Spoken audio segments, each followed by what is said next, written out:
how Wasatch County handles the transient room tax. And so to do this, I thought it'd be good to present what the code is and how we conform to the code, and then some numbers, so we can kind of see where it goes and answer the questions like that.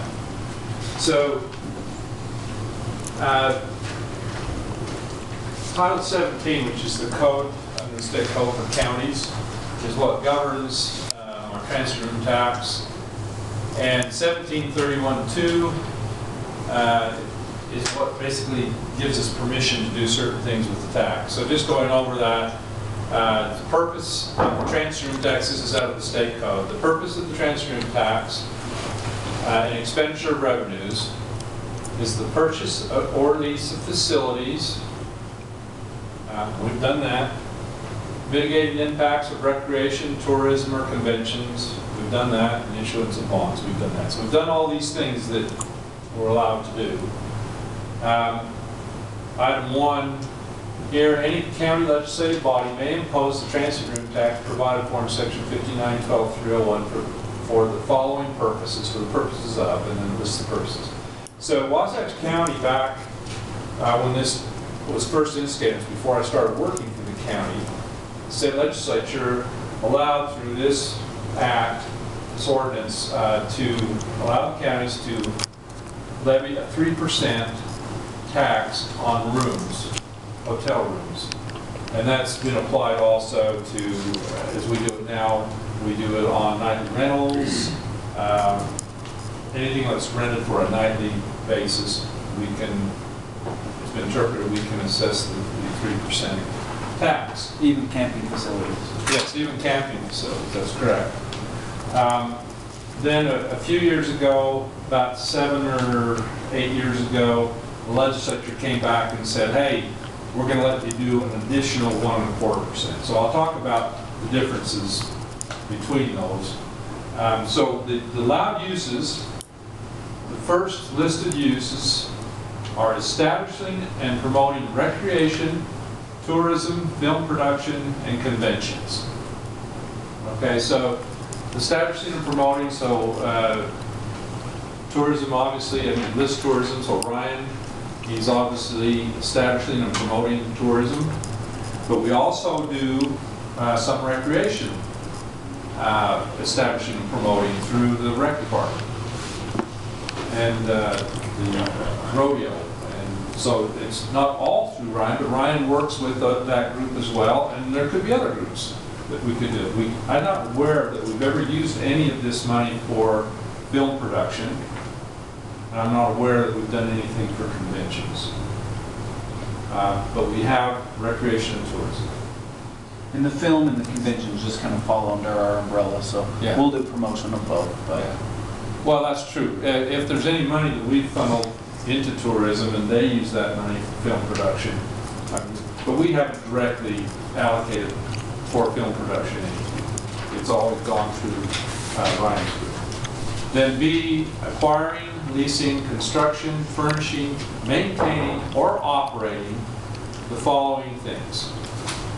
So convention meeting rooms, exhibit halls, visitor information centers, we have one of those.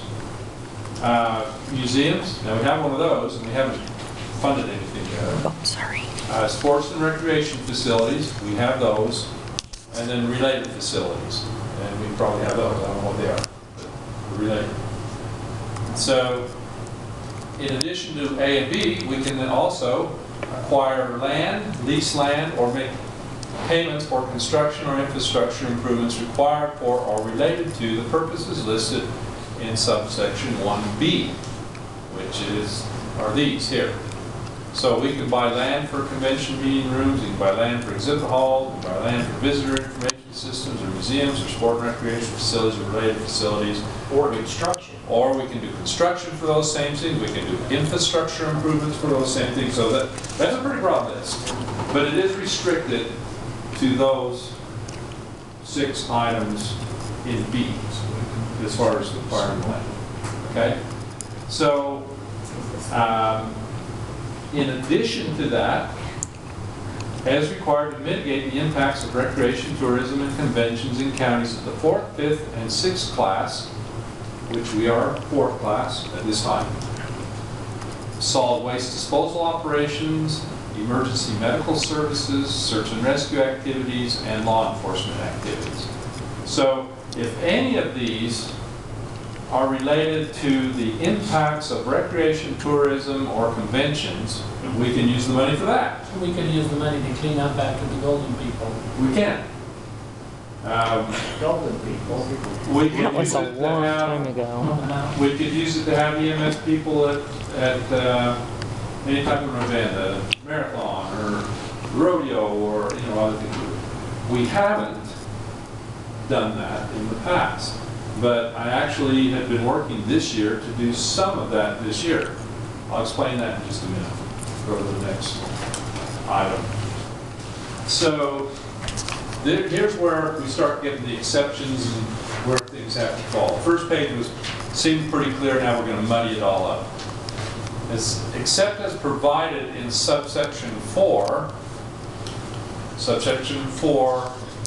Oh, wait, I got that below here. I'll get that in a second. The county may not expend more than 1/3 of the revenues generated by the transfer room tax provided in section 5912-301 for any combination of the following purposes.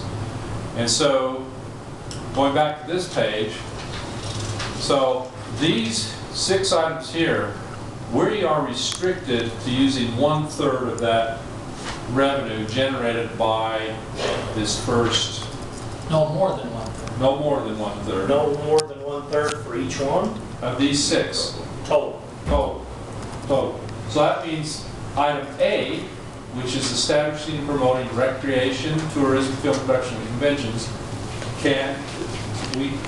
2/3 of that money must be spent. At least 2/3 of that money must be spent in A. Because it designates B, C, and D for the other third. No Right. more than 1/3 Right. for B, C, and D activities. But we could spend more than 2/3 on A and less of the 1/3 on B, C, or D. But we can't spend more than 1/3 on B. That's a 3%. How much are we talking about? I'll get into that in just a second. I'm getting to that. So heavy, obviously they want heavy recreation and tourism. You can spend whatever you I want can't there. speculate what was written, Well, you can spend whatever you want on those. yeah. But But they're restricting the rest of it. But I can tell you my involvement with councils, leading back to when I started in 2003. The commission prior and the councils, I worked with the commission as an employee here and then as the manager of the councils. The reasoning for implementing the tax was that there could be all of these uses. It wasn't for one particular use. It wasn't just for recreation or just But the for. state said you can't do any more than, But on the there rest are of it. limits Yeah. on as what you can do. And so, my understanding of when the county did it was thought it was a great idea because there could be things for recreation and other things as well as tourism, and those could benefit across the board. It wasn't just one excluding others. It was all of them. This where it gets muddied. It says you could spend 2/3, or well, only up to 1/3 on B, C, and D. Okay. So the other 2/3 on A, those things are related to B, C, and D, so that's where it gets muddy. It does get that. Now, the other thing to remember, the 1/3, 2/3 applies to the 3%. On October 1st, 2006, the state gave us permission to increase the rate of the tax in accordance with section 5912-301 at a rate that exceeds 3%. So, the county may expend revenues generated by the portion of the rate that exceeds 3% for any purpose described in sections 1 through 3. So we go back into here. So that money can be spent on anything. That's anything above the 3%. Anything above the 3% has the 1/3, 2/3. The above 3% can be anything. And Okay. 1 through 3, which Anything within this guideline. you've only got one here. which is everything. What's the next? So,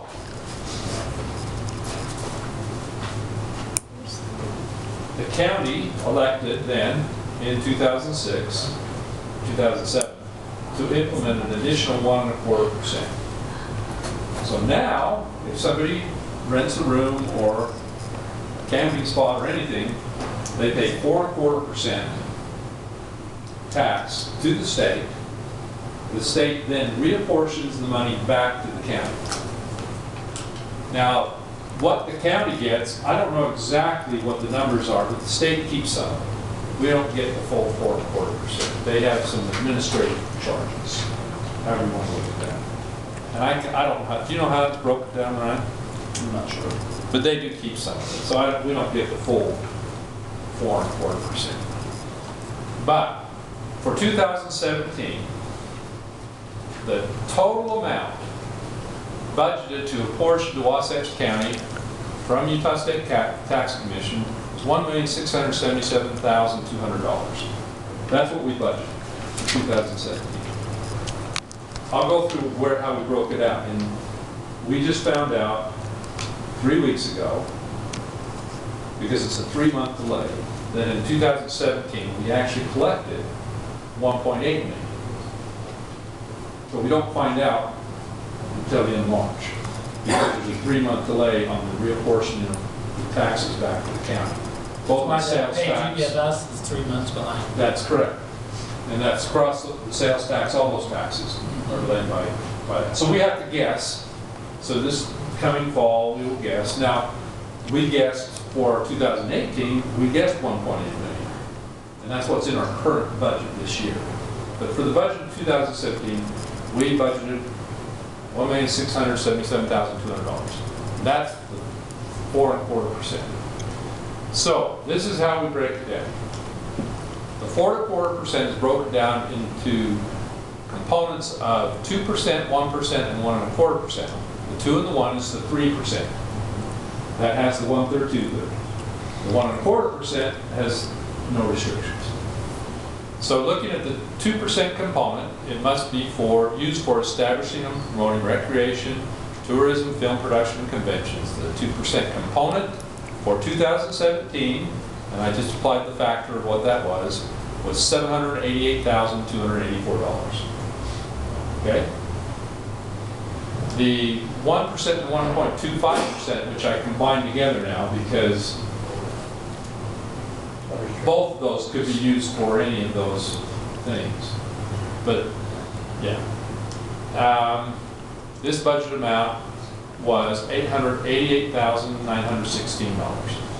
So you can see a little more than half of the money goes into this pot, a little less than half of the money goes into that pot. That's basically what we ended up with. It's 2 pots. So here's what we did with the first pot, 2% component. We budgeted this as follows. For recreation, which was the event center establishment and promotion of the event center, we budgeted $151,000 in 2017. And we gave that money to Colin and John, and they used that money to promote recreation events in the district. To tourism, we did $703,250. And then Ryan had his budget, and so that on their money, we do a monthly payment, and we deduct what we do for wages. So the county's paying their wages.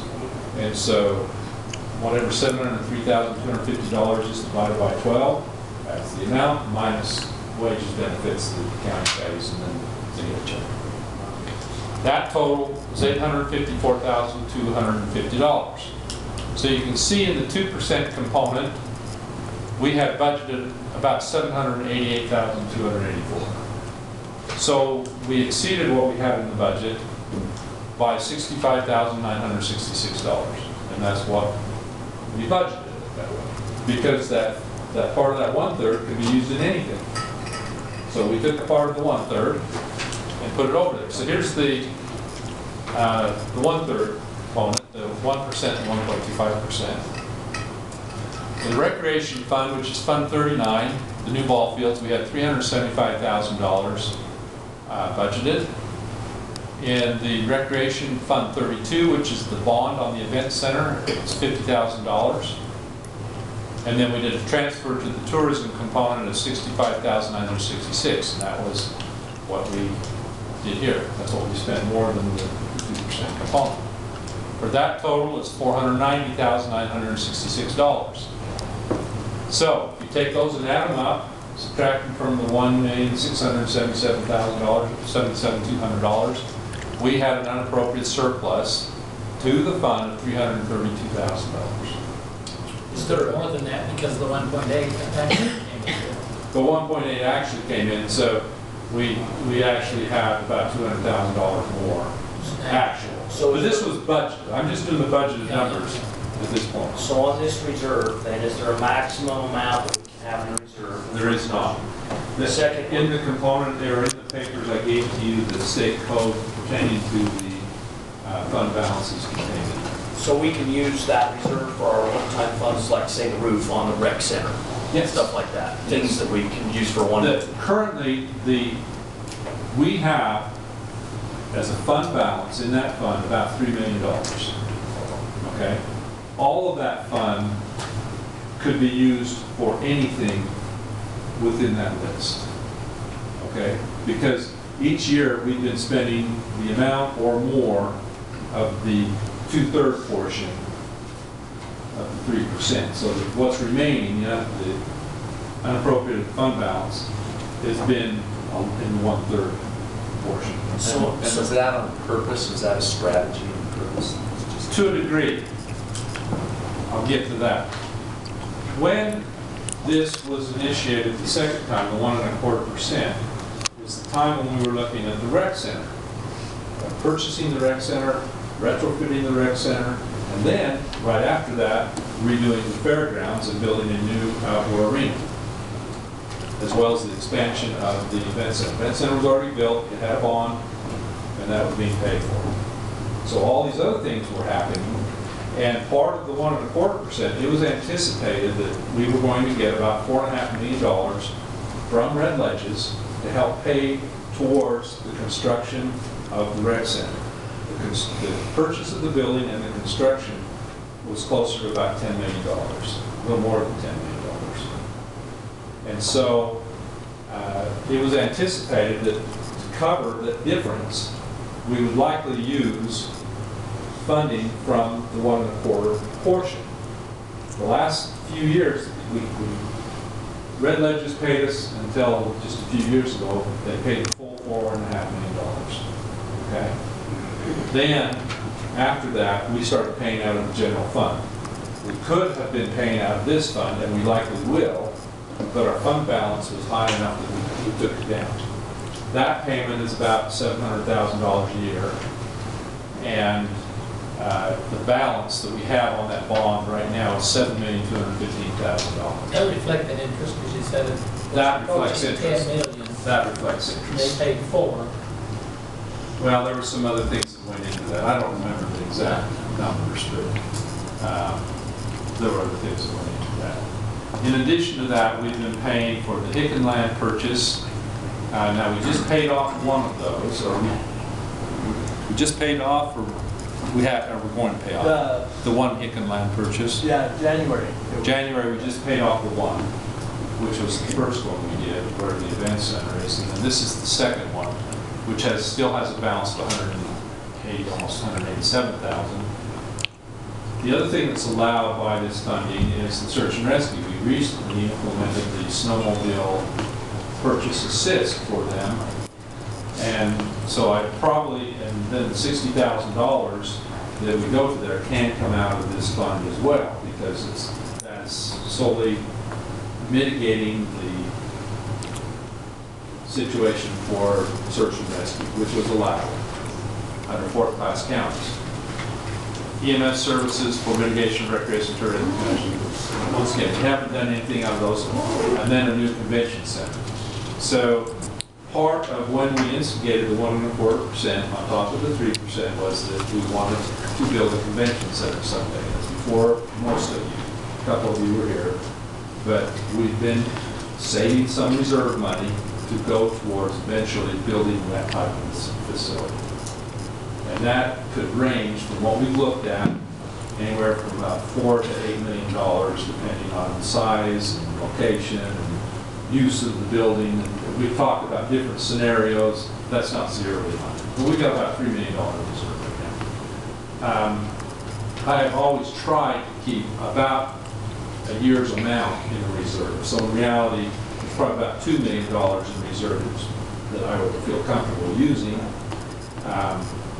But on the other hand, we want to be a little bit careful because this $7 million, if the general fund doesn't have enough money to cover that, we go to this fund, and we want to make sure we can pay.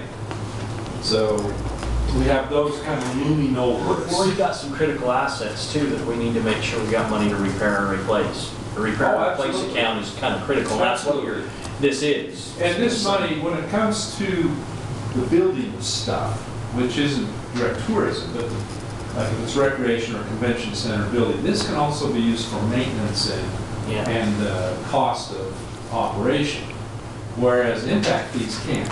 Right.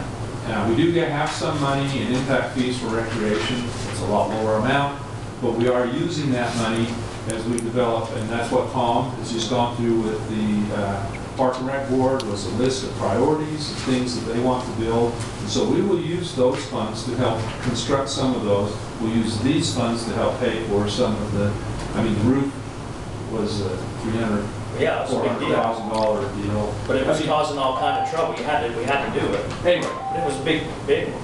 I hope this explains what we do with transient towns. Yeah.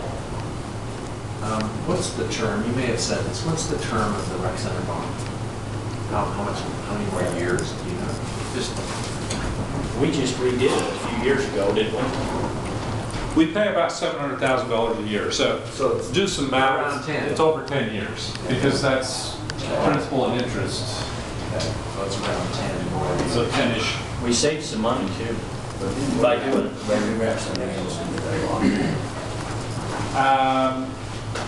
We did. We took the fairgrounds.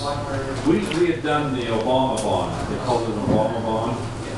And we took that money and wound in and did another and part of the fairgrounds expansion and the stall barn expansion and put it into a lease revenue bond, that's what that one is. Saved us quite a bit. It was a lot of money. Yeah. That's why we did it. Any questions? I mean, I understand this is really, there's a lot of numbers and a lot of restrictions and stuff, and I'm trying to make it as clear as I can. I think this is a really good presentation. I think I've tried to do it We first should be proud of direction. this one. Now, the council needs to understand that you get to prioritize, bottom line, how this money is spent. And so, if you felt that we should spend as much money in one area and spend more money in another area within that 1/3, 2/3 on the 3% and so forth, that is your discretion. But right now, I'm operating under the premise of what's been laid down before me, that this is how we're doing it. Is this how we did the training, when we helped train? Is this where we did it? We took, leave the room. No. because we have reserve funds. Yeah. Don't that talk. qualify Yeah, it's recreational. as money that could go towards construction or maintenance or service. We took that money and said, yeah, we can use this money to do that. It absolutely qualified, and we had the reserves to do it. So when you and I have talked about this in the past, this is really hard. I don't even know how to phrase this question. But what are some of those assumptions that you've been given in the past that we might want to consider or challenge changing? What are those assumptions? The main assumption, the overall main assumption is that the 1/3 point, that whatever the tourism group budgeted, we would try to fit within that 1/3. Now, it's obvious we budgeted more than that because we have Park and Rec also budgeting, and there's nothing wrong with that. We can do that. But that's been a fuzzy line that we've been shooting towards. Is about the 1/3 area we were doing to the direct tourism part, and the 2/3 we were directing towards these other items. if that's something you want to do different, because out of that, that 1/3 portion that's a little more restricted, that technically can't all go towards direct tourism.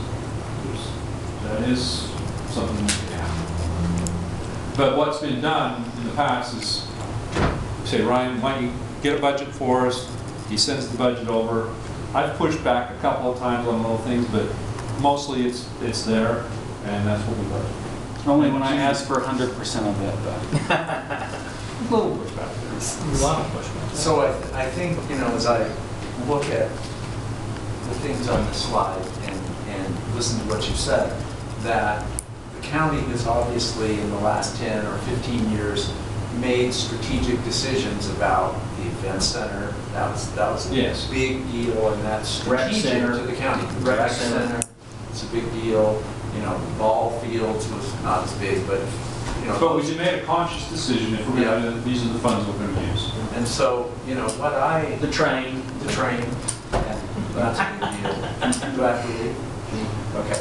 So, but, yeah, what I hope we could do, this has been a great presentation, thank you. But what I hope we could do is that this would allow us or cause us to look at what our strategy should be going forward, look at what's important to us going forward, and see if we want I've been a little bit on cruise control, to adjust this. so So that's. Well, what Tom's going to get back